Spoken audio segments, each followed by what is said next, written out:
Hola amigos, ¿cómo están? Estamos en un nuevo capítulo de mi podcast. En esta ocasión tenemos el gusto de estar con Lutz Kieferstein, ¿no? Correcto, sí, así es. Mi profesor de la preparatoria de historia. Sí. No me acuerdo de historia de qué era. ¿Qué más clases te debí haber dado entonces? No, digo, o sea, no sé si historia de México, de la civilización. Era historia de la civilización. De la civilización. Sí, es en inglés.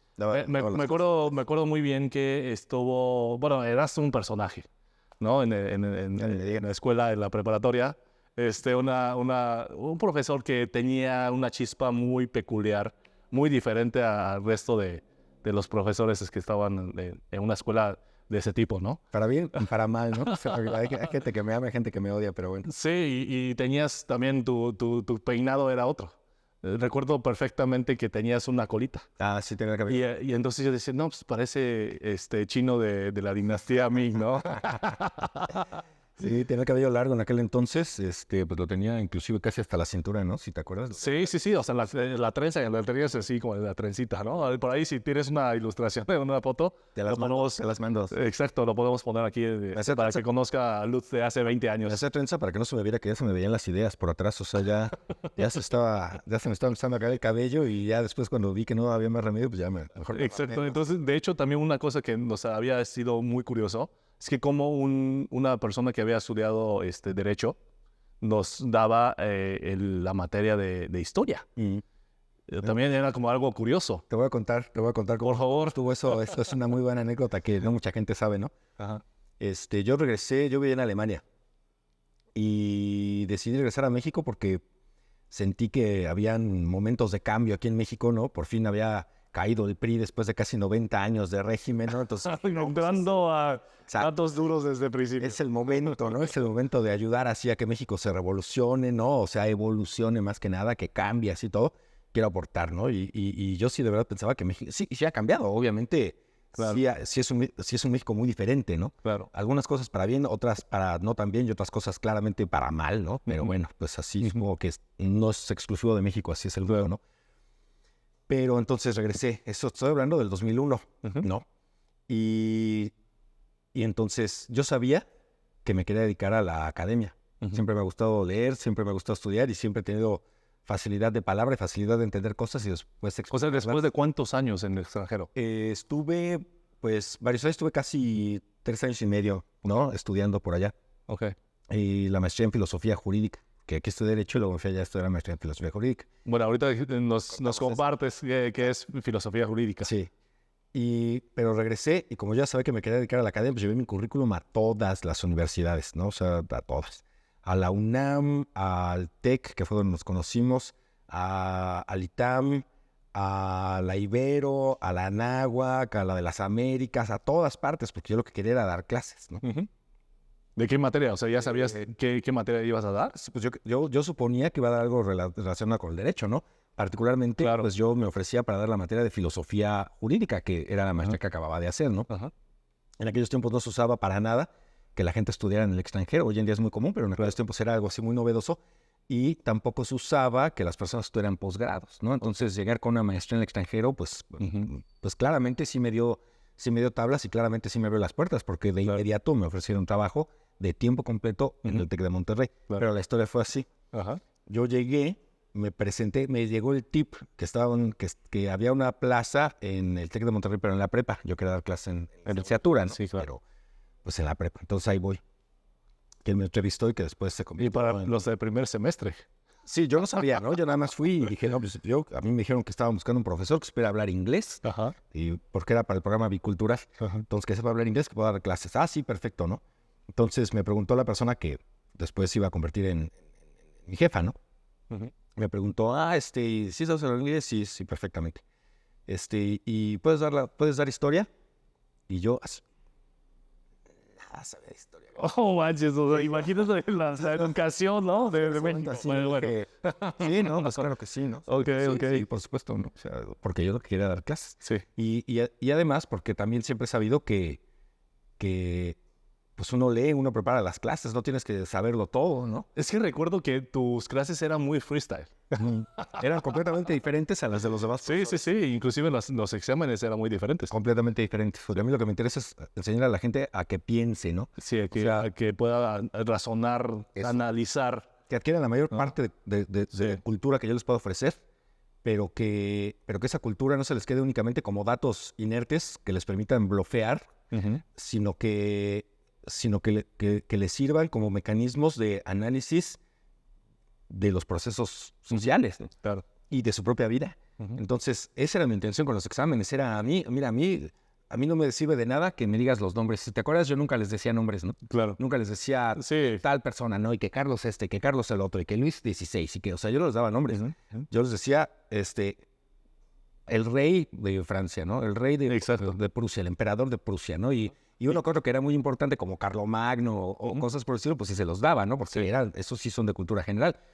Pero a mí lo que me interesaba era que comprender cómo operaban los procesos históricos y que después pudieran aplicar esos mismos procesos al análisis de su propia vida. Entonces, mis preguntas eran completamente diferentes. Claro. Los exámenes. No, eran muy capciosas, o sea, de cierta forma. O sea, decías, o sea, ¿cómo? Eso no tiene nada que ver con la historia, ¿no? O sea, y me acuerdo que también había compañeros que decían, oye, prof, pero eso no venía en el material, ¿no? O sea, no venía en los libros. O sea, ¿qué onda? Porque eran preguntas que teníamos que desarrollar precisamente y comprender el contexto histórico, el suceso histórico, y a partir de ahí, pues dar nuestra crítica, ¿no? Sobre cierto evento. Así es, que ya no fuera nada más aprenderse las cosas de memoria, ¿no? Exacto. Porque todo eso se olvida. O sea, todo lo que uno se aprende de memoria se olvida.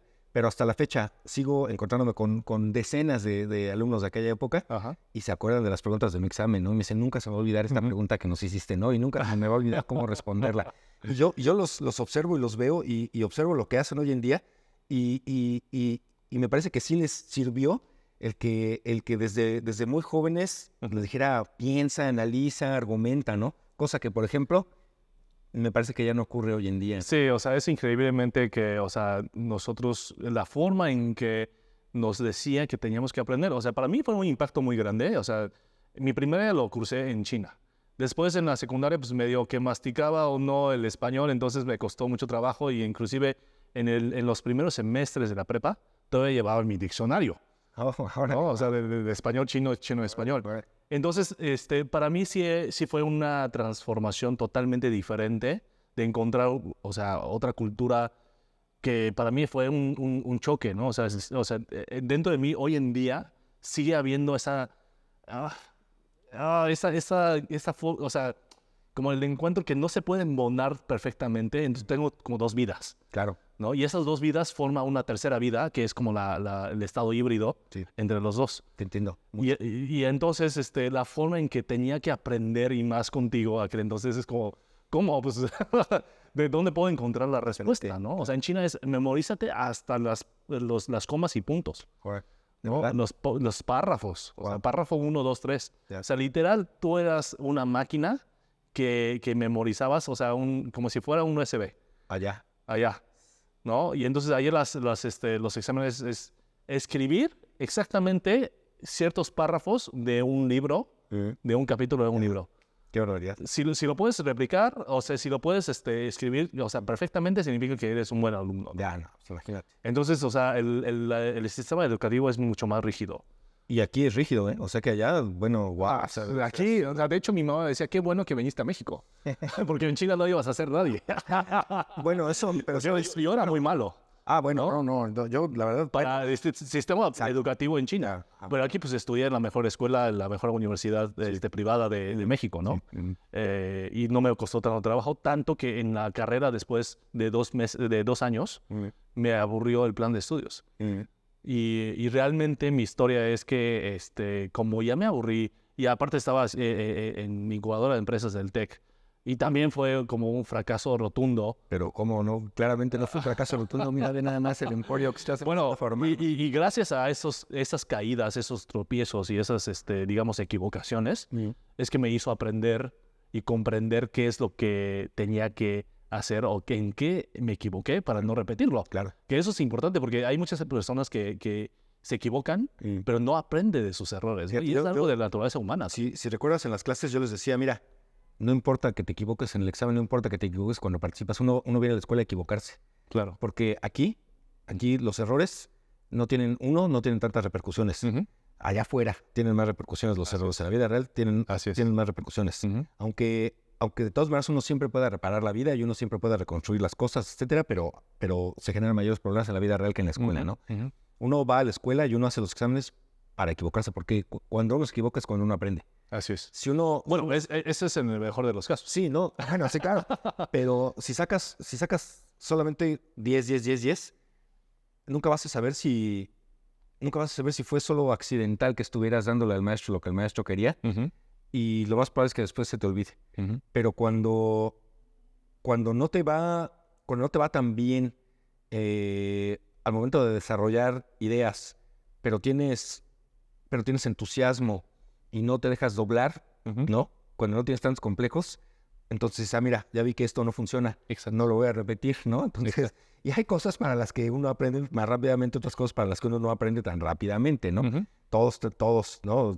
Sabemos que, por ejemplo, en el área de las relaciones públicas es más difícil porque las personas somos muy diferentes. Entonces, como le guste ser tratado a una persona, probablemente a otra persona lo encuentre ofensivo. Sí, por eso es que la parte de relaciones públicas, ahorita que mencionas, y bueno, siempre he sido comercial en toda mi vida profesional, es muy complicado y la gente decía, a ver, ¿es que ser un comercial es un arte o es una ciencia? Sí. ¿Verdad? Porque no está todo escrito, o sea, claro, no todas las personalidades, no todos lo complejo de cada una de las personas, claro, se puede sacar conclusiones, bueno, a lo mejor sí, ¿no? De nivel psicológico o cosas así. Pero precisamente... Un promedio, ¿no? O sea, va a haber un grueso de la gente. Sí. Y luego hasta aquí, y luego abajo también, ¿no? Los de hasta arriba, intelectualmente hablando, van a ser minoría. Quienes no procesan tan rápidamente también van a ser minoría, ¿no? Sí. El grueso de la población está aquí. Pero los caracteres y los intereses. Entonces uno tiene que ir descubriendo el nicho, uno tiene que ver exactamente hacia dónde está uno dirigido, a quién le está uno hablando, y entonces articular las ideas con el lenguaje que esas personas a quien uno se está dirigiendo van a entender, ¿no? Sí, decía un ex jefe mío, ¿no? Que decía, es que ser un comercial es ser como el agua. Como que, creo que usando palabras de Bruce Lee, ¿no? Sí, es correcto. Ser como el agua, entonces, por supuesto que te puedes moldear a la persona que estás dirigiendo para que a esa persona sea como familiar. Pero bueno, estamos ya abundando de negocios. No, hablando de negocios, y qué bueno, porque obviamente una de mis, digamos, fortalezas es la parte de negocios. Claro. Y otra de las fortalezas es que he estado en diferentes industrias, ¿no? He estado en bueno, me encanta la parte tecnológica, ¿no? Estuve más de 15 años en la parte de telecomunicaciones, después en la parte de fintech, y después, bueno, en toda esta trayectoria he estado también viendo la parte de marketing. Lo que te decía fuera del aire, que mi papá cuando me gradué de la prepa, pues, o sea, yo me enamoré de la materia de apreciación artística, ¿no? Que también la había dado una profesora, pues, muy legendaria, ¿no? Osbelia, exactamente. Saludos, Osbelia, si nos ves por ahí, saludos. No, espero que estés bien. y entonces, pero me gustó, me encantó tanto que le dije a mi papá, oye, papá, quiero estudiar arte, ¿no? Y pues... Te dijo arte para allá, ¿no? Arte para allá. Y fue como la parte reprimida siempre de mi ser, ¿no? O sea, lo que realmente me gusta. Pero todavía puedes. Claro, y hoy en día Fisher Studio es un proyecto donde quiero habilitar precisamente la comunidad de los creadores. Claro. Y también la parte de las personas que están en la industria del marketing, que quisieran habilitarse, porque en México existen dos tipos de agencias. Las agencias globales de marketing, que te cuesta como 5 veces más una oferta o una propuesta comercial de una empresa o agencia boutique. Pero una agencia boutique no tiene una infraestructura suficiente para seguir como creciendo. Entonces, lo que yo estoy haciendo es como una plataforma para que todos puedan subirse y yo servir como un marketplace. Y además, mira, creo que hoy en día quien pretexte el no ser creativo porque las condiciones se lo impiden, es una persona que solamente se está inventando discursos. Pero también es creativo, ¿no? Exacto, nunca ha sido más sencillo que hoy en día el poder ser creativo, el poder ofrecer un producto de consumo masivo, además. Claro, ¿no? sí, las redes sociales. Yo estoy impresionado. O sea, nos ha ayudado. Yo al principio yo decía, bueno, pero todo esto, ¿en qué ayuda, no? O sea, todo esto, a mí siempre me ha gustado sentir que le estoy ofreciendo un producto a las personas con quienes estoy, con quienes pues convivo, que pueda mejorar su vida. Un producto, digamos, voy a usar una palabra que normalmente no me gusta emplear, pero un producto real, ¿me entiendes? Un producto que puedan ellos integrar a su vida y que digan, mira, ¿sabes qué? Tangible, ¿no? Más tangible, pero aquí en la mente, ¿me entiendes? O sea, como que digan, me ayudaste a resolver un problema que yo tenía en la cabeza y que no podía, ¿no? ¿Sabes qué? Estaba deprimido y ya se me quitó la depresión gracias a estas palabras que me dijiste porque encontré el camino. Ese tipo de cosas, ¿me entiendes? Porque, bueno, pues sé hacer otras cosas, ¿no? Sé dibujar, pero no soy un extraordinario dibujante. Hay muchos mejores dibujantes, ¿no? Claro. Sé componer y sé hacer canciones, pero no soy un extraordinario músico que pueda destacar a nivel mundial, ¿me entiendes? Porque además nunca le dediqué el tiempo. Pero soy muy bueno para entender la vida y soy muy bueno también para explicar, para desentrañar problemas que las personas pueden llevar cargando porque les cuesta trabajo encontrar el sentido de la vida. Yo para eso he sido bueno, ¿no? Entonces me ha gustado eso, pero hoy en día observo que cualquier chamaquillo de 20 años, ya que les quiera dar la solución así de las cosas de la vida a las personas, ya están dando ahí consejos. Yo digo, tienes 20 años, hermano, no sé cómo es posible. Pero la gente los consume masivamente porque la gente está en la búsqueda, ¿no? Sí. Y yo digo, mira, lo que a estos chavos, o sea, lo que a ellos les falta y a mí me sobra, que es profundo conocimiento de la filosofía. Estos nomás dicen ahí los lugares comunes, pero ellos lo compensan porque les sobra lo que a mí me falta, que es iniciativa y creatividad para tomar las herramientas que están a la mano, claro, para ofrecerle un producto a la gente que mira, que es de consumo instantáneo, muy sencillo, muy difundible y que claramente es redituable y que por supuesto que la gente, aún esos clichés que utilizan los chavillos, sí sienten que les está sirviendo porque pues lo consumen. O sea, o al momento, ¿no? O sea, no importa la duración. O sea, yo creo que estamos en un momento de fast food. O sea, lo que decía de fast food me refiero a que For the brain. Siempre estamos, es como cada respiración. No importa qué es lo que sigue, o sea, pero esta respiración me sirvió para oxigenar mi cuerpo. Seguir adelante. Y seguir con la vida, ¿no? Entonces hay productos que duran para toda la vida. Me acuerdo ahorita asociando, porque también vuela mi mente, ¿no? O sea, yo recuerdo que un tío tenía una radio que había comprado en Alemania porque él trabajó en Volkswagen de China y entonces tenía que viajar mucho a las plantas de Alemania. Compró su radio que tenía 30 años, ya no tenía su antena porque se cayó 1000 veces de la mesa. Sin la antena, aún así se puede, o sea, tenía una recepción excelente. O sea, son productos para toda la vida. Claro. ¿No? Y así como los celulares o tabiques de Nokia, ¿no? Sí. Que hoy en día, pues, a ver, que se tienen que descomponerse antes de cumplir 365 días, porque si no, es el mundo, o sea, ha estado también... Lo volátil, ¿no? Y esta parte, ¿cómo podemos, o sea, tu perspectiva, porque tú lo estás viendo, por supuesto, en tu área de expertise, ¿no, Lutz? Y por eso es que me encantaría que nos pudieras comentar, empezando con la parte que es filosofía jurídica y cómo podemos aplicarlo en nuestra vida actual, ¿no? Bueno. O versus cómo es el mundo actual. Sí, de nueva cuenta tengo que empezar como buen filósofo, tengo que empezar desde los antecedentes, ¿no? También desde el Big Bang, no me digas. Pero, bueno, mira, a mí desde niño siempre me interesó poder entender por qué tenía yo que obedecer, ¿no? O sea, o sea, es clásico de las... Yo nací siendo libre, ¿no? Y sigo siendo libre. Entonces me cuesta mucho... Ya no me cuesta trabajo entender por qué debo seguir la norma. Ok. Porque, pues porque ya tengo 48 años. No es lo mismo tener 48 años que tener 20 o que tener 25, ¿no? No es lo mismo. Pero más allá de eso, pues porque sí me dediqué a estudiar y estudiar y estudiar y estudiar qué es la normatividad, ¿no? Y la normatividad a nivel abstracto. Esto quiere decir no el derecho. El derecho es un tipo de normatividad, pero hay normatividad ética, hay normatividad moral, hay normatividad pragmática, hay distintas dimensiones de la normatividad que en la vida cotidiana las personas no tienen claras, ¿no? No distinguen propiamente entre lo jurídico y lo moral. Creen que la moral debe de ser normada jurídicamente, por ejemplo, ¿no? La verdad es que ha habido muchos choques, ¿no? O sea, de ese tipo. Eso es peligrosísimo, ¿no? Sí. Porque, para empezar, porque las personas tampoco comprenden lo que es la moral, entonces confunden acciones concretas, o sea, confunden confunden representaciones de principios con los principios en sí mismos, ¿no? Y entonces creen que su representación de estos principios es la única manera a través de la cual se puede representar y por lo tanto exigen esta conducta y no el respeto del principio. Y si no llevas a cabo esta conducta, entonces piden castigo, pero el castigo solo lo puede dar la norma jurídica, ¿no? Pero ¿quién da el contenido? Pues ellos, sí. ¿No? ¿Me entiendes? Claro. Entonces eso se presta para cualquier cantidad de abusos desde tiempos inmemoriales hasta este minuto, en este segundo, en cualquier parte del mundo. Yo te garantizo que están llevando a cabo cualquier cantidad de abusos jurídicamente porque alguien quiere normar la moral a través del derecho, ¿no? Sí. Y eso no debe de ser. Entonces, eso por un lado. Por el otro lado, tampoco distinguen entre lo que es la ética y lo que es la moral. Ni siquiera tienen una buena definición de cada una de estas palabras.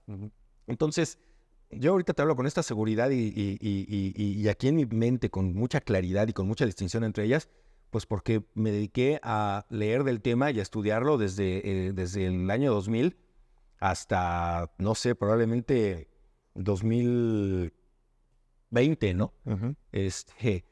Que pues, o sea, fueron 20 años de solo estar leyendo del tema. Hoy en día ya leo de otros temas, leo muchísima historia, son...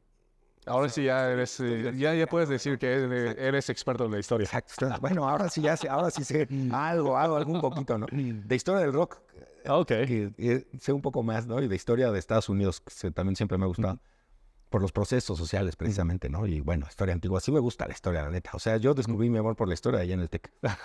Entonces, pero la cuestión es que, pues eso, o sea, yo necesitaba entender por qué personas incongruentes me daban órdenes y yo tenía que obedecer, ¿no? O sea, yo veía, pero tú eres incongruente, tú me estás... ¿Pero entendiste o más bien ya...? No, entendí que no importa si la persona que te lo dice es incongruente. Exactamente, que es diferente, ¿no? Exacto.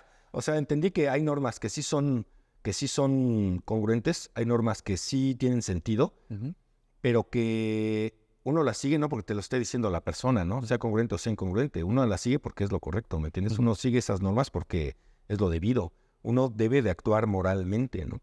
Y la moral no es a capricho, la moral no es a contentillo, la moral no es a lo que a ti te gusta, y la moral no es cuando te conviene o cuando no te conviene.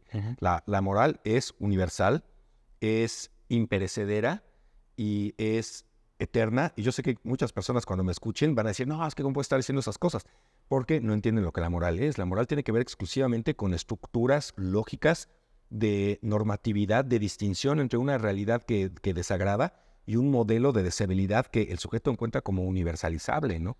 Yo creo que todos los que nos está viendo ahora les ha de estar explotando la cabeza. Entonces yo creo que porque todo el mundo cree que la moral es contextual, que la moral es transitoria, que la moral tiene que ver con usos y costumbres y que la moral cambia antropológicamente, y eso no es cierto. La moral es una capacidad, es una facultad racional, ¿no? Una facultad racional de distinguir lo debido de lo indebido.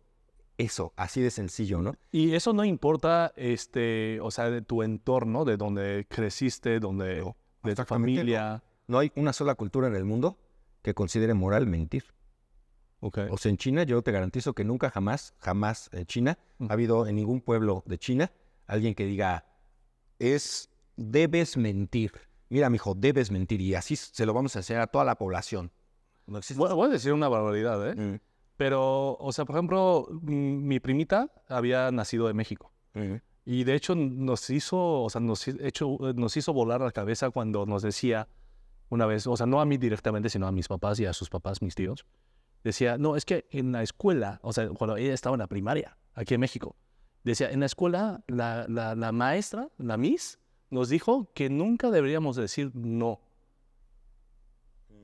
O sea, porque, o sea, si se lo trasladas a la vida real en México... No, pues es absurdo. La gente no dice no. Aquí la gente no dice no, ¿no?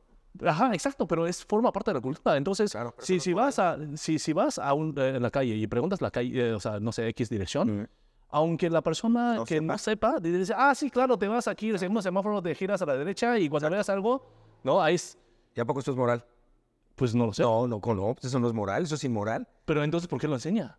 Decir no. Porque no entienden lo que es la moral, o sea, porque confunde la amabilidad con la bondad, confunden la cortesía con la bondad, ¿no? Wow. Confunden la ignorancia con la estupidez. Entonces, no, pues es que como no sé, si digo que no sé, van a decir que soy estúpido, entonces prefiero prefiero meter a una persona en problemas antes de reconocerme a mí mismo como una persona estúpida o ignorante, ¿no? Sí. Y eso es algo inmoral, eso contradice todo deber ser. También voy a decir algo bien, pues, filoso, ¿no? O sea, también alguien me enseñó de que, o sea, ¿por qué los judíos son tan ricos aquí en México? ¿No? Porque precisamente aprovecha de que el mexicano no sabe decir no. Mira. Entonces, exprime, y siempre va a obtener un sí. Pero eso no es moral, ¿no? O sea, ahí no estamos en... Claro, no es moral, pero, o sea, siguiendo la línea de que le enseña a decir, nunca decir un no, también tiene sus repercusiones, ¿no? No, tiene enormes repercusiones. O sea, yo creo que ese es el problema, que justamente la gente confunde los usos y costumbres con lo moral, ¿no? O los usos y costumbres con lo que se conoce como la buena educación, ¿no? Entonces, claro, aquí en México que las personas digan que no es considerado un acto de descortesía, ¿no? Ok. Cuando la cortesía sería cero. ¿Y eso es una herencia colonial?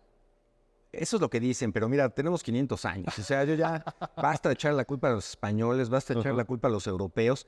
Pero hoy más que nunca está de moda el discurso de, ay, no, es que el eurocentrismo, ay, es que el colonialismo. Pues esos son solamente, desde mi perspectiva, así como hoy entiendo yo las cosas, en un mundo globalizado, en un mundo en donde ya todas las personas tenemos contacto con todos a través del internet, o sea, donde es más fácil que nunca viajar, ¿no? Y dicen, ay, no, es que eso nada es para los ricos. No es cierto. Entonces, ¿por qué hay migración? Pues la migración no es de ricos y, sin embargo, hay cualquier cantidad de personas por todo el mundo moviéndose y están viajando. ¿No? Bueno, depende del tipo de viaje, ¿no? ¿Qué tipo de viaje? Claro, no importa, pero es un viaje, ¿no? Claro. Y es conocer otras culturas, conocer nuevas personas y entablar conversaciones con otra gente y conocer nuevos usos y costumbres. Entonces, o sea, no podemos seguir pretextando en el pasado. Si tú como persona te escucharías a tus, no sé qué tienes ahora ya, 38 años, te ves mucho más joven, ¿no? Te ves como de 28, pero ahora, que a tus 38 años, que estuvieras culpando de los errores de las malas decisiones que has tomado en tu vida esta última semana, que estuvieras culpando a tus papás porque te llevaron a un kinder en donde te regañaban en China. O sea, así de ridículo, ¿no? ¿Me entiendes? Y solo han pasado 38 años. Entonces, como una nación puede echarle la culpa a otra nación, o sea, una nación de personas que hace 500 años no existieron, ¿no? Le puede echar la culpa a otras naciones que están llenas de personas que hace 500 años tampoco existían, con procesos sociales completamente diferentes, con procesos tecnológicos completamente diferentes, con sistemas jurídicos completamente diferentes a los de hace 500 años, y seguir pretextando en lo que ocurrió hace 500 años. Claro. O sea, eso es absurdo. Alemania perdió 2 guerras mundiales y es el centro de Europa. Claro. ¿No? No están ahí adoliendo. Ay, es que cuando Carlomagno, ¿no? Ay, es que sus hijos se pelearon de Carlomagno entre ellos, mentiras. Claro. Eso es un discurso autocomplaciente. Me parece que te permite, ¿no?, autoengañarte para poder explicar el por qué prefieres tener una vida cómoda que una vida de arduo esfuerzo que no te va a garantizar el éxito inmediato, pero que a la larga sí te va a garantizar. Es como, o sea, es como vendarte los ojos, ¿no? Pues sí, ¿no? O sea, ay, es que perdí la carrera porque cuando era niño me corté una vez y perdí 10 litros de sangre, ¿no? Bueno, no tenemos 10 litros de sangre, perdí 1 litro de sangre, ¿no? Cuando me corté, entonces eso hizo que creciera más débil. No, hermano, pues, has seguido comiendo, te has seguido ejercitando, o sea, no, o sea, siempre he creído en la responsabilidad, creo que era una de las cosas que les inculcaba, y hoy más que nunca creo en ella, ¿no? O sea, porque vivimos una época en la que yo observo que nadie se quiere hacer responsable de su vida, ¿no? Siempre la culpa lo tienen los otros. Siempre la culpa la tiene el enemigo fantasma del momento, ¿no? ¿Y eso tiene que ver también con las creencias religiosas? El que no se quiera responsabilizar es una extraordinaria pregunta. Me parece a mí que dentro de las religiones, siempre han propugnado por generar en las personas un buen carácter de responsabilidad. Las religiones en lo abstracto, ¿no? Digamos, la doctrina religiosa. Pero que como toda doctrina tiene que ser interpretada, y toda interpretación está hecha por humanos, y todos los humanos tienen intereses particulares, muchos de ellos han interpretado las cosas de manera tal que puedan emplear sus contenidos para su beneficio personal, sin importarles el detrimento que pueden generar en el resto de la comunidad religiosa, ¿no? Y entonces una de las maneras a través de las cuales las personas más fácilmente pueden controlar la vida de los demás es a través de decirle: tú eres pobrecito, sufres mucho, pero tú no tienes la culpa. Ujú. La culpa la tiene, como te digo, el enemigo fantasma. En el caso de las religiones, a veces el enemigo fantasma es el diablo, ¿no? O los demonios, o Satanás, o el enemigo fantasma es la pecaminosidad, o cosas por el estilo, que tiene mucho sentido, ¿sale? Que tiene mucho sentido. O sea, por supuesto que uno tiene que intentar dejar la ira de lado, que uno tiene que dejar de lado la lujuria, que uno tiene que dejar de lado la gula. Pues esos valores sí son valores adecuados, ¿no? Pero si al mismo tiempo te dicen, pero tú lo único que tienes que hacer es tener fe, en el caso del cristianismo, en que Yeshua ben Yosef es Dios, que fue crucificado para expiar todos tus pecados, con que tengas fe, ya te vas al cielo, pues a lo mejor eso no responsabiliza tanto a las personas de sus propios actos, ¿no? Y hay tantas interpretaciones dentro del cristianismo, ¿no? Es una pregunta muy profunda la que me acabas de hacer. O sea, yo sí soy un ferviente defensor del pensamiento religioso, ferviente defensor también de las religiones, ferviente defensor de las comunidades eclesiásticas, de todas las religiones. Pero también pienso que las religiones propugnan por la responsabilidad de las personas, ¿no? ¿Y cuáles son los, o sea, por ejemplo, hablando de responsabilidad, ahí se me brinca otra pregunta, o sea, a ver, yo no soy experto en la parte de las religiones, cristianismo, o sea, toda la parte occidental, digamos. Yo crecí con cultura asiática, o sea, de religión budista, el taoísmo, que no necesariamente es una religión, es una forma de ser en la vida, que te enseña principios éticos, morales, etcétera, ¿no? O sea, qué es lo que debes hacer y qué es lo que no debes hacer. El taoísmo me parece maravilloso. El confucianismo, que no sé, para mí, o sea, lo puedo resumir en una frase, es para evitar las guerras. Fue inventado, bueno, no inventado, o sea, a ver, Confucio fue una persona que supuestamente fue contratado por el Estado o por el emperador o lo que sea, para que la gente fuera más, digamos, dóciles y acabar con las guerras. Porque China ha estado en la historia de China. China no es, o sea, como hoy en día está el mapa, ¿no? Y también otros temas políticos que decía, oye, ahora esta parte ha sido China. Pues no manches, China ha sido muchos reinos durante o sea, ha estado juntos, separados. Y entonces, o sea, se cansaron de las guerras. Por eso es que se inventó o se creó el confucianismo, ¿no? Claro. Para que la gente empiece a estudiar, a vivir en paz, a procrear sus hijos, ¿no? Mira, yo creo que eso que acabas de decir es una de las características que encuentro yo en todas las religiones. Y que además constantemente les digo a mis alumnos actuales y que constantemente planteo en las redes sociales y que está en mi discurso porque lo he entendido, ¿no? Hay una enorme cantidad de personas que creen que las religiones están pasadas de moda. Hay también una cantidad enorme de personas que creen que no tienen más relevancia. Hay una enorme cantidad de personas que creen que las religiones tienen que ser dejadas de lado, ¿no? Que ya no o se tienen que cambiar o evolucionar, o si evoluciona, entonces... Según dicen, ¿no? O sea, no, pues es que tienen que cambiar su doctrina y sus principios. Pues eso es absurdo. ¿Cómo una religión milenaria no puede cambiar? Pues no. O sea, ya no es la religión. Exacto. ¿Cómo va a cambiar su contenido? ¿Cómo va a cambiar su doctrina? ¿Cómo va a cambiar sus principios? Es como decirle a un americanista, no, es que ahora tú tienes que cambiar tus colores. Ahora tienes que ser rojos y blancos y azules. ¿No? O sea, pues, decirles que ya no es la América, son las Chivas. Sí, entonces, claro. No pueden decirles algo así. Son elementos de la esencia. Así ¿no? es. O sea, Ahora, la característica que tienen todas las religiones es que cuando surge una religión es cuando se unifican las naciones, ¿me entiendes? Cuando se unifican los pueblos para generar una nación conglomerada. O sea, es en el momento en el que llega la normatividad religiosa, en el momento en el que surge una nación. Y después eso se transporta a un nivel político institucional, a un nivel de política en estricto sentido, ¿no? Entonces, ¿es una herramienta para gobernar? No es una herramienta para gobernar. Es un mecanismo natural a través del cual diferentes pueblos y diferentes visiones se unifican gracias a un ordenamiento normativo que todos van a reconocer como dado por una entidad superior. Y eso no es Ficticio. No, ¿por qué ficticio? O sea, ¿El Dios? pero, o sea, Dios cómo es el ficticio. Lo que pasa es que Dios no es... Oye, está bien interesante ¿no? eso, Lutz. O sea, el Dios no es ficticio. no, Dios no es ficticio. ¿Y qué es lo que le hace real? Un viejito barbón con pelo largo, ese sí es ficticio, ese es Zeus, ese sí es ficticio, ¿no? Ok. Y un joven así atlético, súper fuerte, de pelo rubio, de ojos azules, con un mazo, ese es Thor, ese también es ficticio, ¿no? Ajá. O sea, todo Dios antropomorfizado, Ajá. claro que es ficticio. Uh-huh. Si la gente cree que eso es Dios, pues es que la gente no entiende profundamente lo que es la religión. Uh-huh. Pero Dios es...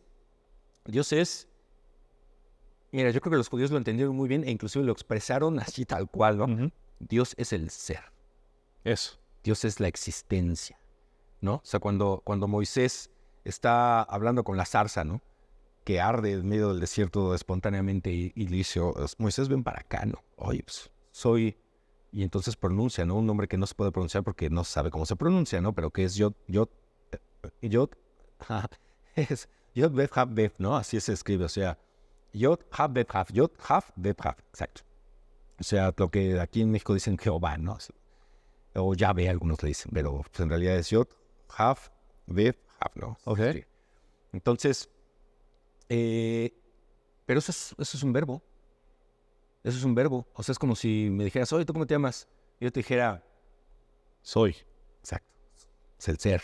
¿Cómo te llamas yo? Pues, el ser. ¿No? Y entonces en cada religión ya le pone esto un nombre. Claro, y lo antropomorfiza, ¿no? Sí, yo creo que eso es como mi comprensión, o sea, superficial, de cómo debería de ser la religión y qué es la figura o qué es Dios. Piénsalo en términos taoístas, Sí. ¿no? ¿Qué dice el Tao? ¿Cómo comienza el Tao?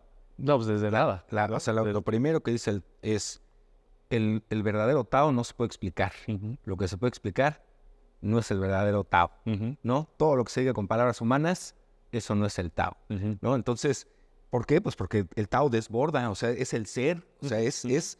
Oye, hoy estaba viendo un mini documental, pues así un podcast, ¿no? No sé, ya sabes, todo el contenido que hacen en YouTube y en las plataformas.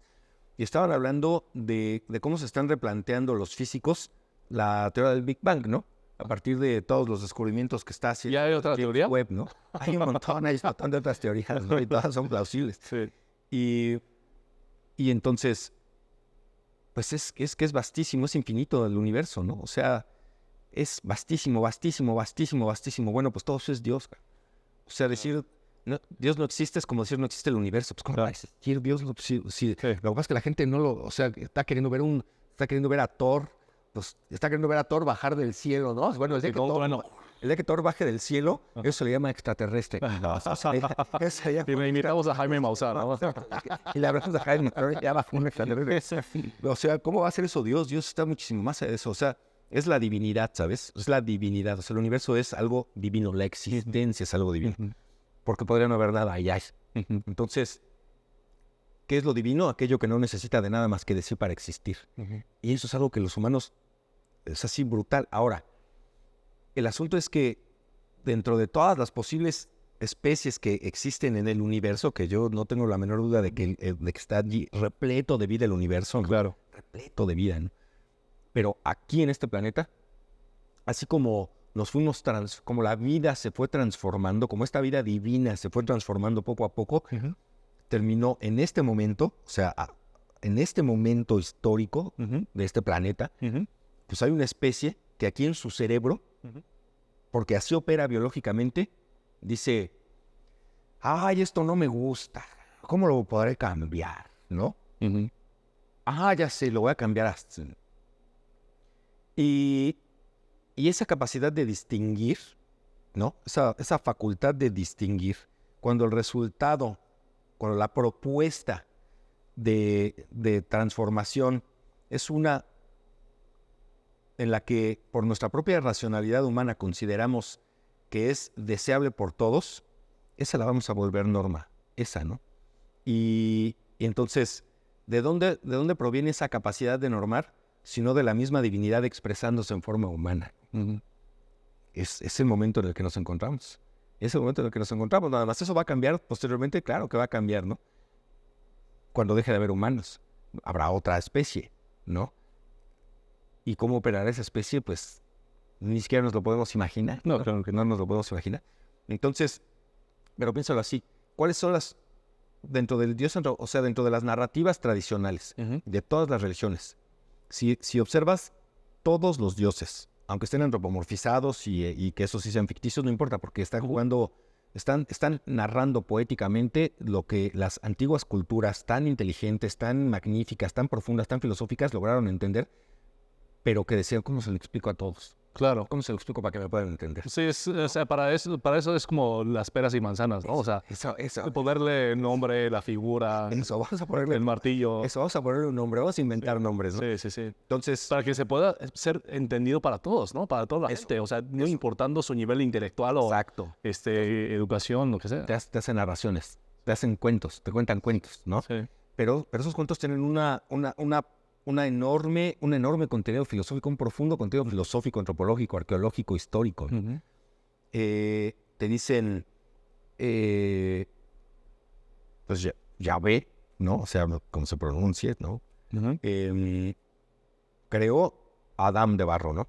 Adán de Adamá, porque además es así en hebreo, ¿no? Adamá significa tierra, lodo, barro. Entonces Adamá, de la tierra, generó a un personaje. ¿Y cómo se llama ese personaje? Adán, ¿no? Adán. O sea, primero era Adán. ¿Y qué quiere decir Adán? Pues simplemente, o sea, no, transpórtalo, pues quiere decir al terrícola, ¿no? O sea, si eso era de la tierra, pues ese es el terrícola. De hecho, es qué curioso, porque también en la cultura china, en la mitología china, porque China, a ver, es una mezcla entre la parte de mitos y leyendas, o sea, ¿no? De la antigua China, más el budismo, que obviamente no es de China. Y de la India. De la India, que lo adopta a la historia de China, a la cultura china, a la mitología china. Pero bueno, o sea, hablando de hace 5,000 años, se supone que había una diosa, ¿no? Que se llama Nuwa, ¿no? Que Nuwa precisamente estaba sola, porque es el principio del mundo, del universo. Como estaba muy sola y estaba muy aburrida, empezó a hacer muñequitos de barro y creó el humano, ¿no? O sea, que es muy parecido a lo de Adán. Exacto, a la tradición hebrea, ¿no? Digo, nada más es una coincidencia o a lo mejor... No es una coincidencia, es sabiduría pura. Porque, ¿qué es lo que somos nosotros? Somos planeta Tierra vuelto vida y vuelto carne y vuelto seres movientes. Pero, por ejemplo, de Popol Vuh, o sea, ¿cómo asocias? El maíz. Ajá. El maíz que también sale de la tierra. Correcto. O sea, una transición. Claro.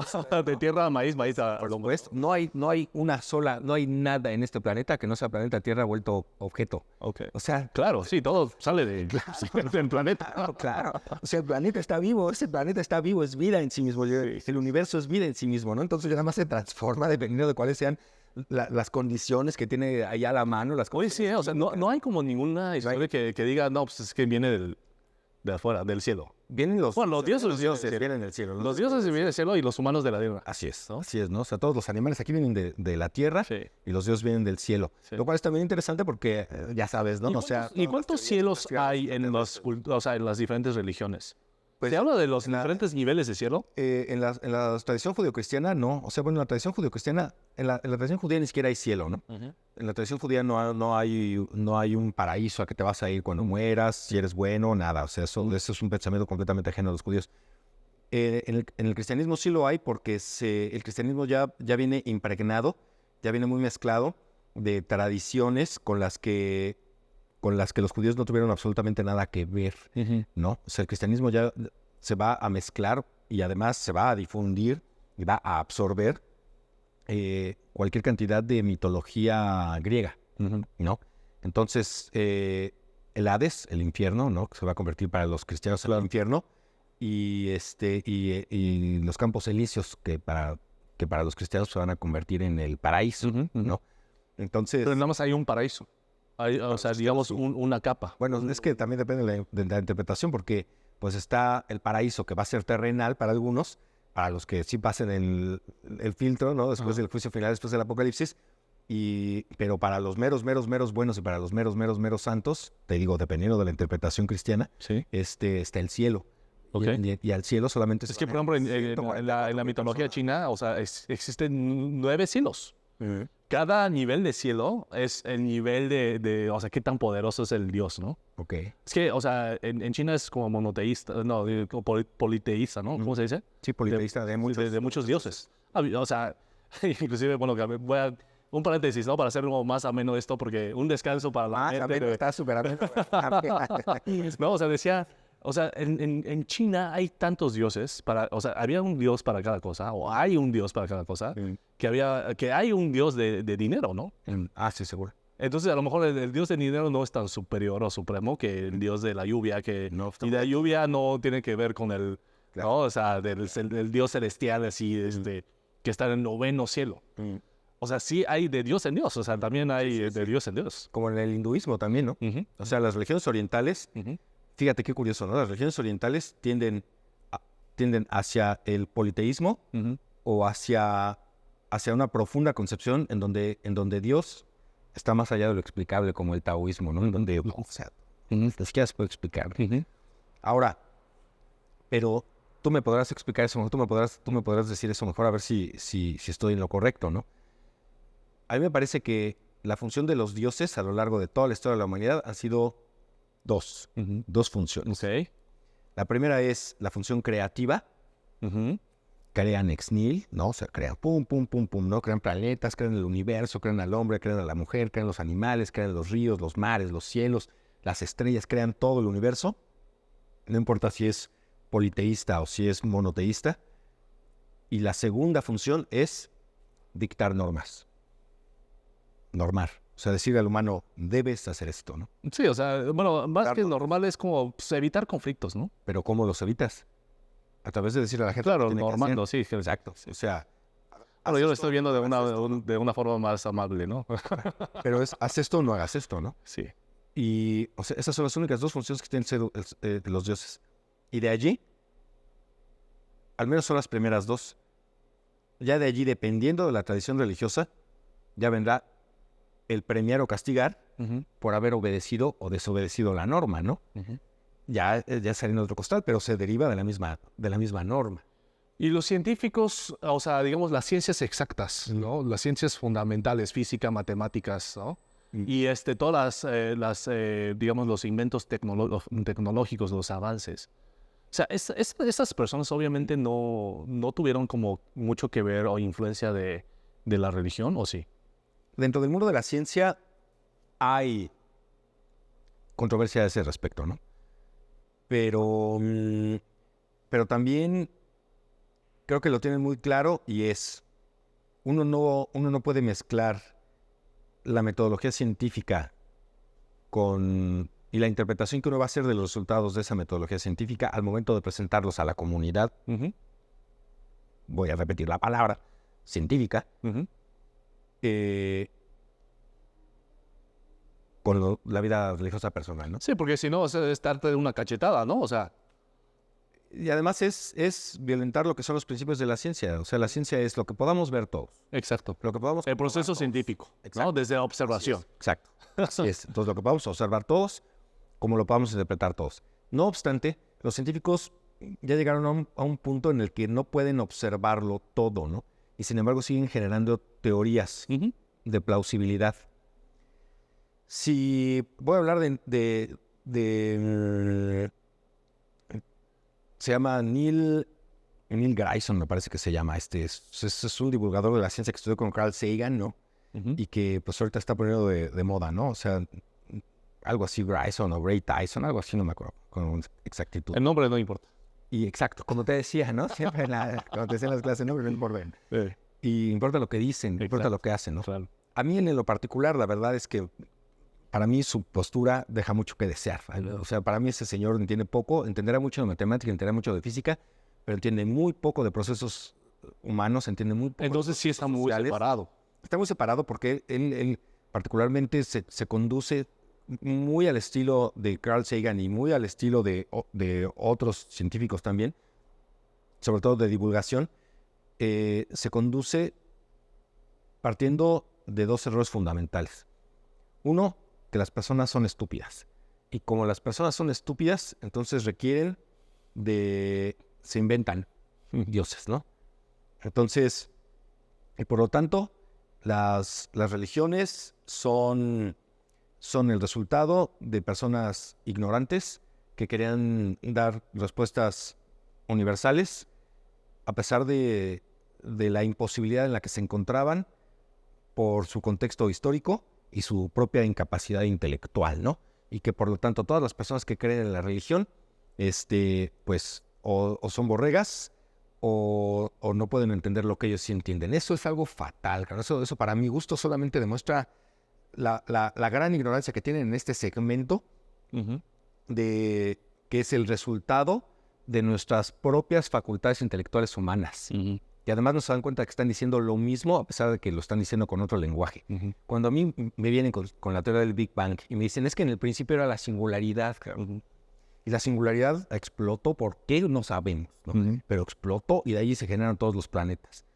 Y entonces uno levanta la mano, oiga, disculpe, señor científico, ¿y de dónde salió esa singularidad? No, siempre estuvo allí. Pues no mames, esa singularidad se llama Dios. O sea, eso lo dice la Biblia, ¿no? O sea, no, eso lo dice el Tao Te Ching, ¿no? O sea, el Tao. ¿De dónde salió el Tao? Siempre ha estado, ¿no? Siempre. Oye, ¿y Dios de dónde salió Dios? No, Dios no sale de ningún lado. Dios siempre ha estado, ¿no?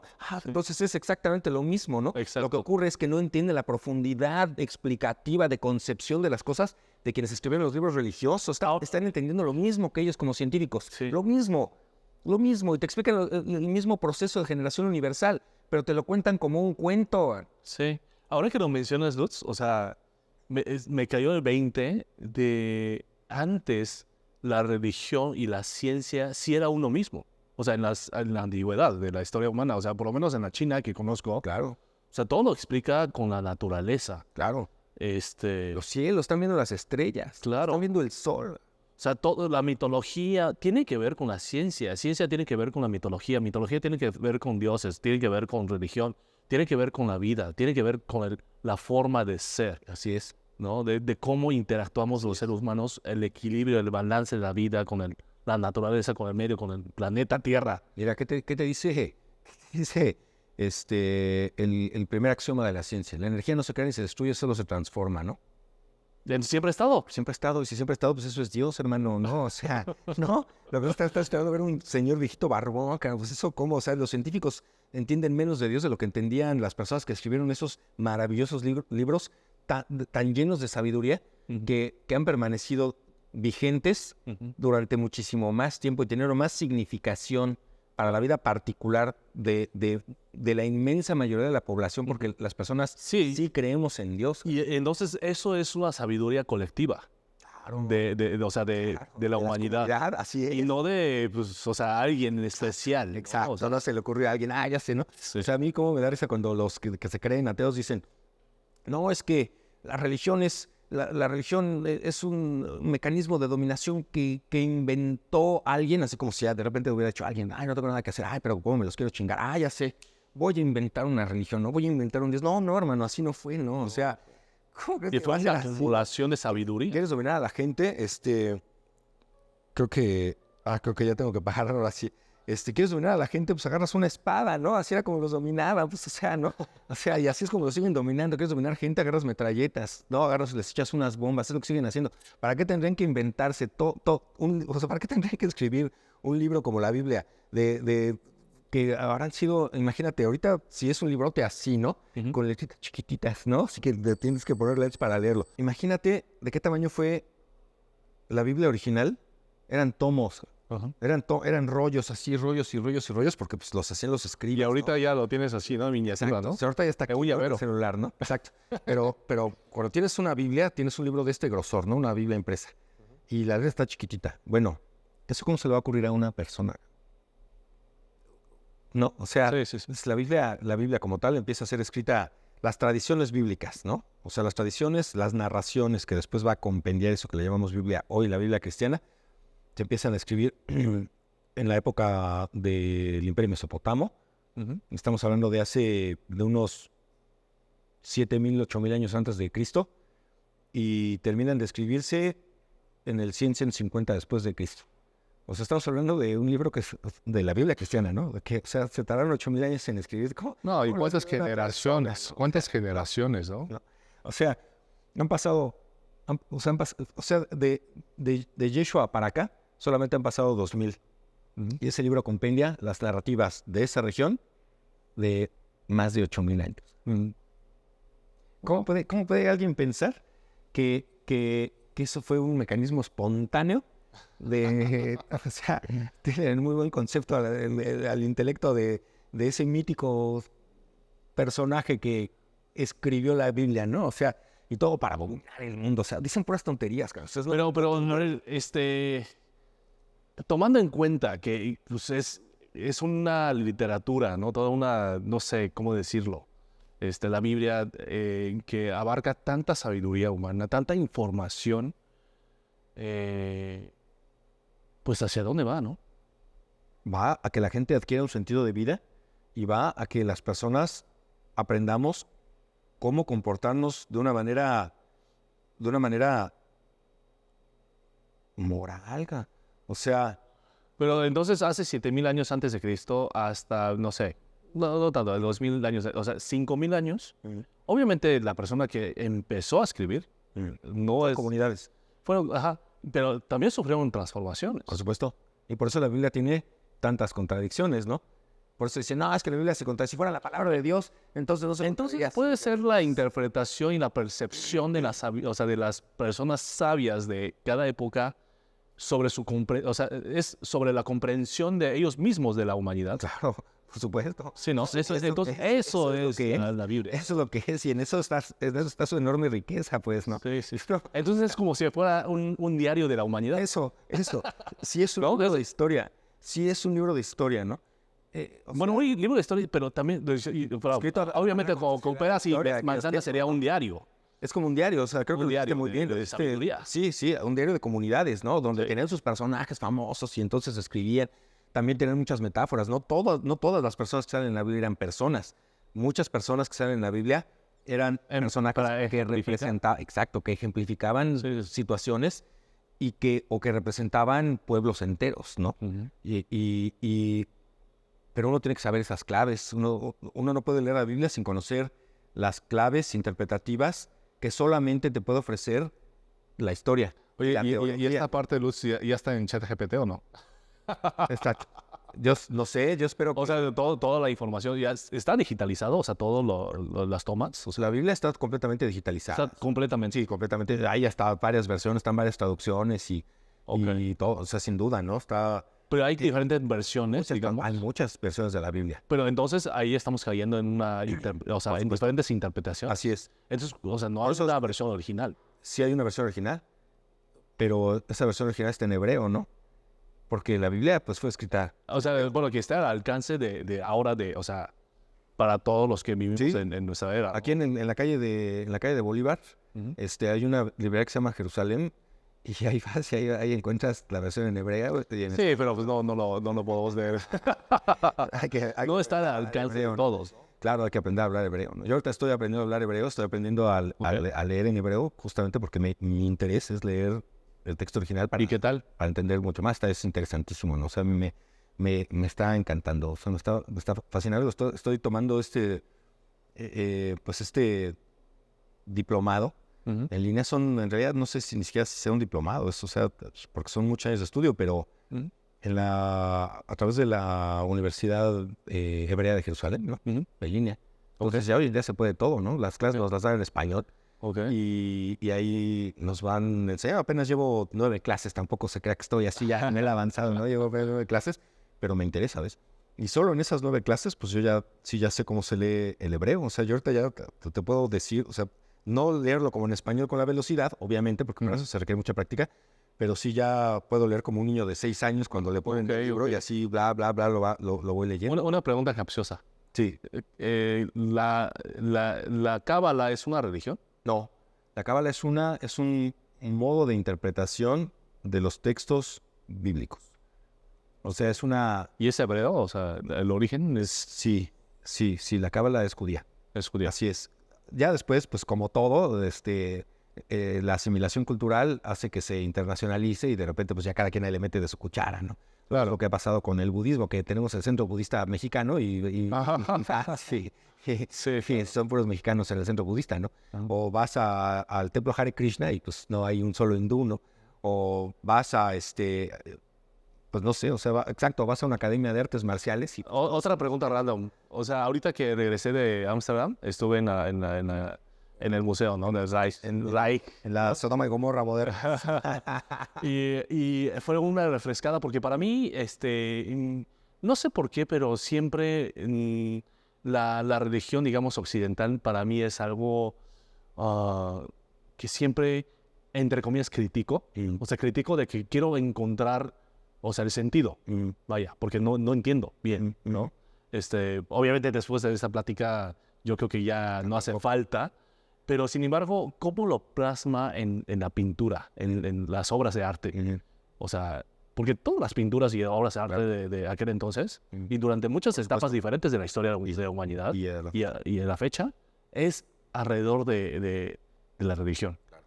Pero hay una época muy específica que yo creo que es por ahí del 1400, 1500, o sea, en la era medieval. Era escenas de puro sufrimiento. Sí, bueno, así es como lo quieren ver, ¿no? Porque también hay escenas muy piadosas, ¿no? Hay escenas en donde pues está la resurrección de Lázaro, o está María lavándole los pies a Yeshua, ¿no? O está siendo representado el monte, el discurso de la montaña, ¿no? O están representados los cielos, están representados los apóstoles y están representados los serafines y los querubines. O sea, en realidad hay mucho, ¿no? Lo que pasa es que lo que ponían en los vitrales muy comúnmente era lo que se conoce como la pasión de Yeshua, ¿no? Entonces, dentro del cristianismo, la pasión de Yeshua, que es el proceso de su arresto, su juicio, ¿no? Su sentencia injusta e injustificada, ¿no? Tras haber sido traicionado y difamado, ¿no? Y después todo lo que se conoce como el Via Crucis, ¿no? O sea, el camino de la cruz. Todo eso en su conjunto se conoce como la pasión, ¿no? Y pasión porque viene de pathos, en latín, o sea, sufrimiento, dolor, ¿no? Entonces, pasión viene del latín, pathos, dolor, ¿no? Por eso cuando está uno apasionado, pues uno después te sufre. Sufriendo, ¿no? Por eso el amar duele. Por eso amar duele, exacto, ¿no? Entonces, es la pasión. Okay. Pero para el cristianismo religioso, puramente religioso, eso, esa es la parte más importante, ¿no? Porque es lo que le permite a Yeshua, primero que nada, el cumplir con su misión de sacrificarse para que todos los pecados de todos los anteriores y todos los posteriores sean automáticamente redimidos, porque lo que los judíos hacían en aquellas épocas era llevar a cabo hecatombes, ¿no? O sea, matanzas de animales, de bovinos, matanzas sacrificiales, a través de los cuales ellos expiaban sus pecados, ¿no? Ya después se prohibieron las matanzas. Pero por eso de ahí viene la expresión del chivo expiatorio, ¿no? Okay. O sea, tú te comportabas con un desalmado y después ya el que la pagaba era tu chivo, ¿no? Así, Dios, aquí te va este chivo para que me perdones, ¿no? Y entonces ahí mataban al chivo, ¿no? Pero entonces, y esa era parte de la tradición. Entonces, lo que llega a ser muy impactante dentro del cristianismo es que Yeshua, haya ocurrido o no haya ocurrido, como nos cuentan esa narración, ¿no? Pero eso es dentro del pensamiento cristiano. Yeshua, que para los cristianos es Dios mismo encarnado, dice, yo me voy a sacrificar por ustedes, ¿no? O sea, yo ya no quiero más sacrificios, yo ya no quiero más animales muertos. O sea, ustedes son unos pecaminosos, ya me doy cuenta de que nunca van a dejar de serlo, pero tampoco estoy tan desalmado como para que todos se vayan así nada más al infierno, o que nadie se vaya al paraíso nomás porque pues yo veo que no tienen ni por dónde. Entonces, bueno, yo me voy a sacrificar a mí mismo para que todos sus pecados sean perdonados. O sea, pero al sacrificarse, pues él es una sola vida, ¿no? Pero es inmortal, él es inmortal, ¿no? O sea, bueno. Pero entonces, entonces, si es inmortal, ¿cómo sacrifica su vida, no? Porque sacrifica la carne, pero no el espíritu. Pero después ya... Es todo una mitología, porque por supuesto todo eso es mitología, ¿no? O sea, su carne vale por ¿cuántas almas? Por todas las infinitas. ¿Y de por la qué? humanidad. O sea, ¿dónde está la conversión, no? No hay la equivalencia, ¿no? Es Dios. Porque Él es Dios, Él puede ir vale por toda la humanidad. Pero, entonces aquí viene el asunto. Entonces todo forma parte de él también. Siempre cuando tú creas en Él. Porque ese es el asunto. Si no crees, Claro. estás fuera. O sea, si no crees, entonces estás fuera del negocio, ¿no? O sea, es como Sí, es que, ¿sabes qué? Esa es la parte que... se hacen ricos y eso, oye, pues es que yo también quiero mi parte. Pero pues, si no firmaste, carnal, ¿no? El contrato, ¿no? Entonces, ese es el asunto. Que en el cristianismo varía mucho. Es que hay muchas interpretaciones dentro del cristianismo y hay, por lo tanto, también muchas comunidades religiosas, ¿no? Para muchos la salvación es a través de tener fe en esto que yo te acabo de decir. Para muchas otras es a través de tus acciones y de tus buenas conductas, ¿no? Y para algunas, a través de las dos. Y para Kant, que es mi filósofo favorito, él decía, pues mira, la única manera de demostrar que realmente tienes fe es cumpliendo con las normas. Claro. Siguiendo. Pues sí, si no cumples con las normas, Pues no tienes fe. Claro. Exacto. Entonces todo eso de que si Dios, que si se sacrificó, que si que todo eso es pura parafernalia. ¿Crees en Dios? Haz lo que Dios, exacto. Haz lo que te dijo. Sí, ¿no? sí. Así. Entonces Sí. eso me parece maravilloso. Esa interpretación me parece maravillosa. Que comparten muchos rabinos judíos, ¿no? Sí. Ok. Súper. Pues yo creo que ha sido muy, muy enriquecedor la plática que tuvimos el día de hoy. Yo todavía quiero decirte algo más de los científicos. Por favor. Que estábamos en eso.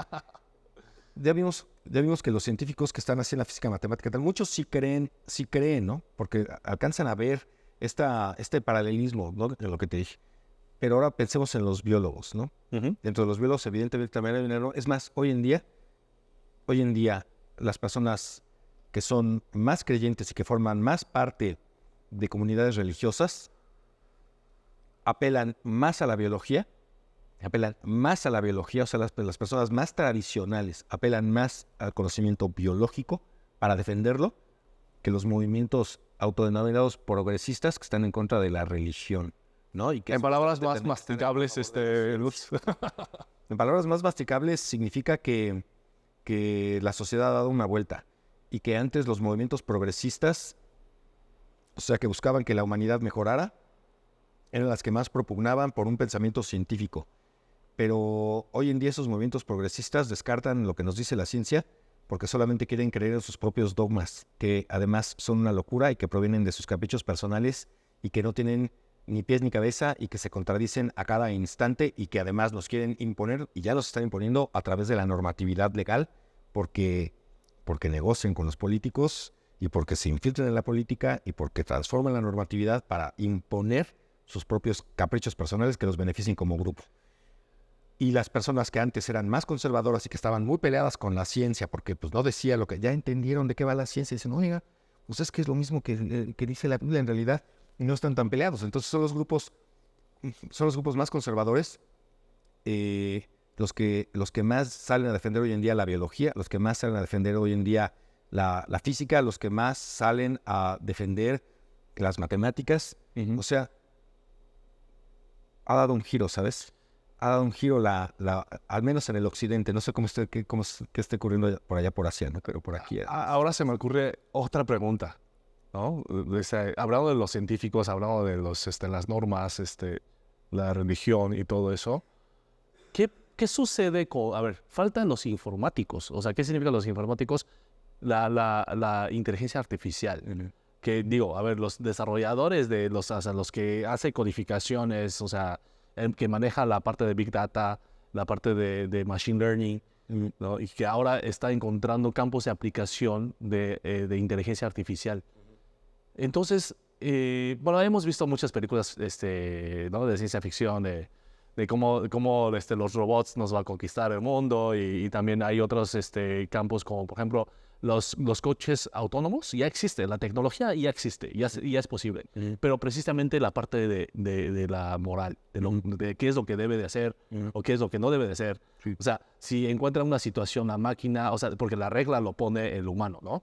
Entonces, si ves que vas a 120 kilómetros por hora y ves a un bebé, ¿no? De repente atravesando la calle y no tienes nada en los otros carriles, o sea, significa que o estampas o le chocas al bebé o no sé, te vas al precipicio y te matas al conductor que estás protegiendo o que estás obedeciendo este propósito que quiere de llegar a su destino, pues qué decisión tomar, ¿no? O sea, tantas controversias, no controversias, o sea, situaciones que a lo mejor no sabemos qué tomar, qué pesa uno más, menos, o sea, como Dios pesa por todo, siguiendo la secuencia, de que el Dios pesa de todo, porque todos formamos parte de su, digamos, de su todo, Sí. ¿no?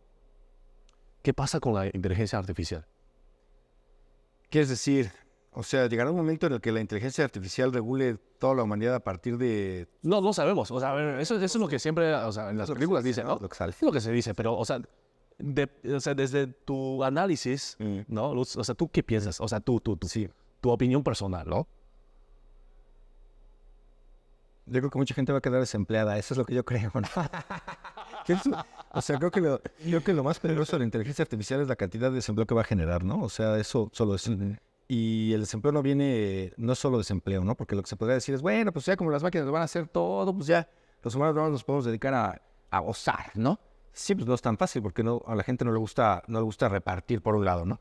Y por el otro lado, porque la falta de actividad, no todas las personas son igualmente activas, ¿no? No todas las personas están entusiasmadas por la vida, no todas las personas... Y quieren superarse. Cosas, exacto, no todas las personas van a decir, ay, uy, ahora sí ya voy a poder terminar mi documental, ¿no? Porque ya voy a tener mucho tiempo porque, pues ahora ya todo lo hace la inteligencia. Ahora sí voy a poder pintar mi cuadro. Exacto, ahora sí ya voy a poder pintar mi cuadro, ¿no?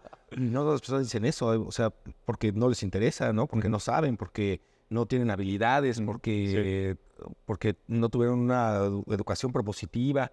O sea, los humanos somos muy diferentes. Entonces, aunque parezca que no, pero el tener una actividad obligatoria como el trabajo, y es obligatoria no porque te tengas la pistola en la mano o porque esté la ley diciendo te tienes que... Me está llenando la vida, ¿no? Exacto. Te ocupa, ¿sabes? Te ocupas. Te ocupa. Y eso hace que al menos no caigas en depresión. A lo mejor te enojas con tu jefe y estás bien estresado, pero ese estrés y ese enojo es mejor que estar deprimido, ¿sabes? Claro, y así como solo encerrado, ¿no? Exacto. Ya después ya llegas y te quejas, pero pues, las personas así somos, nos vamos a quejar, ¿no? Entonces creo que lo más peligroso de la inteligencia artificial es que genere una sociedad o sea, que genere una humanidad en donde solamente haya holgazanería, ¿no? Y además, peor, si además los productos de la inteligencia artificial y la generación económica que pueda generar la inteligencia artificial de una manera tan sencilla y además vertiginosa, porque en 10 años esto que estamos diciendo habrá quedado completamente superado. Sí, claro.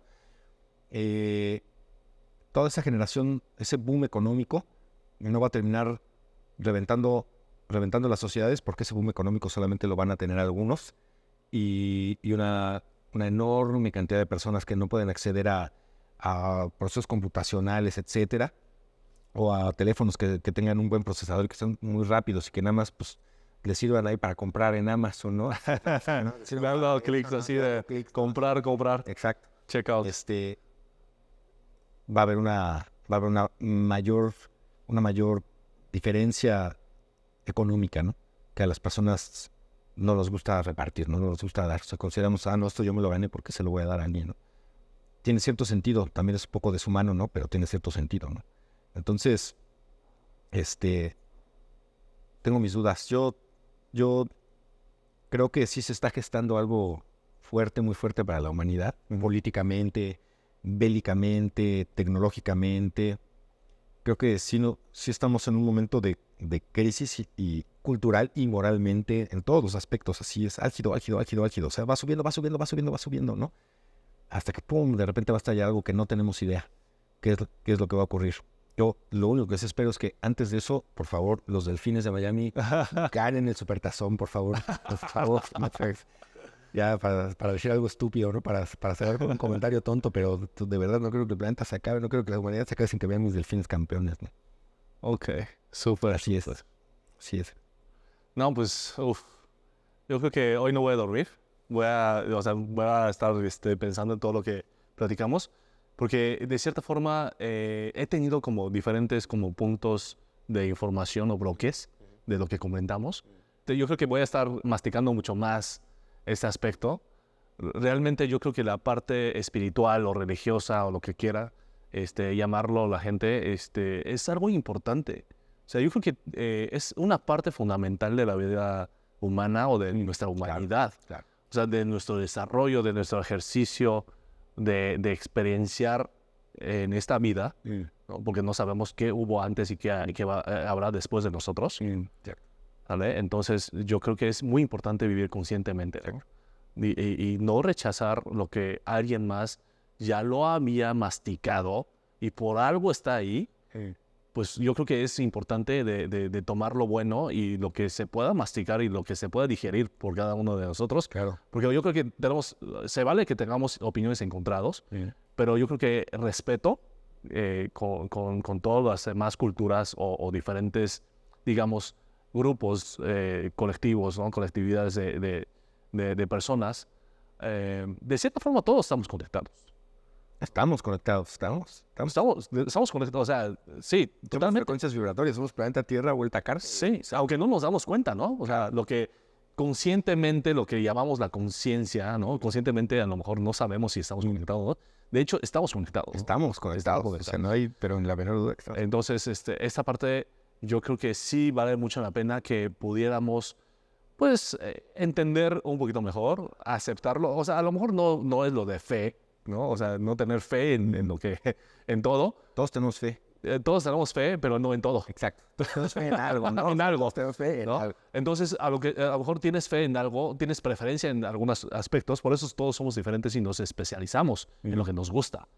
Entonces, pero vale la pena también, o sea, probar o degustar un poco, ¿no? En lo que no lo tenemos tan cercano. Claro, claro. Y a veces nos cuesta mucho trabajo, o sea, igual que cualquiera de las ciencias, o sea, disciplinas. O sea, a mí me cuesta mucho entender la parte de psicología, ¿no? O sea, por ejemplo, con mi psicoterapeuta, pues me vuela la cabeza cada semana, ¿no? Que voy, o sea, digo, no manches, o sea, pero ¿qué estamos haciendo, no? Me dicen, a ver, tú no te tienes que entender, o sea, yo entiendo lo que estoy haciendo contigo, tú solamente déjate llevar.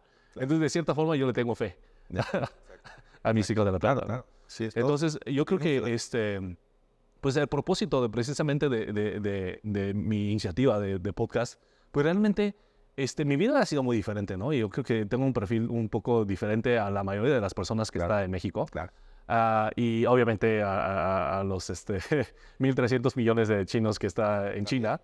Entonces, me gustaría conectar con mi punto de vista tan peculiar, ¿no? De los mundos. Y también tuve el privilegio de conocer personas como tú, y la verdad es que es maravilloso, ¿no? Platicar. Y es mejor de platicar en una peda, que luego también las pedas de nuestra edad ya se vuelven muy filosóficas, ¿no? Sí, no, como debe ser, si no, ¿para qué, no? O sea, sí, entonces yo creo que ya te... Uno filosofaba en la antigua Grecia. Sí, o sea, sí filosofaban, ¿no? O sea, y en México, pues, peyote, ¿no? ¿Qué?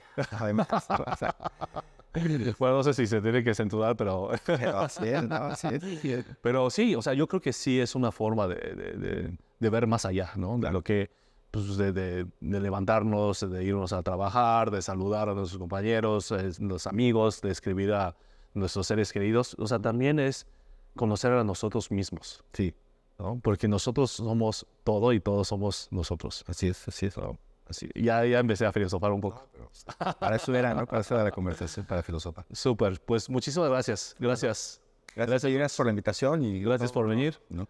Y pues espero que les haya sido útil, ¿no? A todos los que nos acompañan en los capítulos que estamos dedicados a la parte de religión, teología, filosofía, el aspecto jurídico, normativo, tecnológica, ciencia. Híjole, hablamos de un poco de todo, ¿no? Todo lo que hemos descubierto, ¿no? Como especie humana. Sí. ¿No? Todo lo que hemos creado. Así es. Súper, pues hasta la próxima. Gracias. Hasta luego.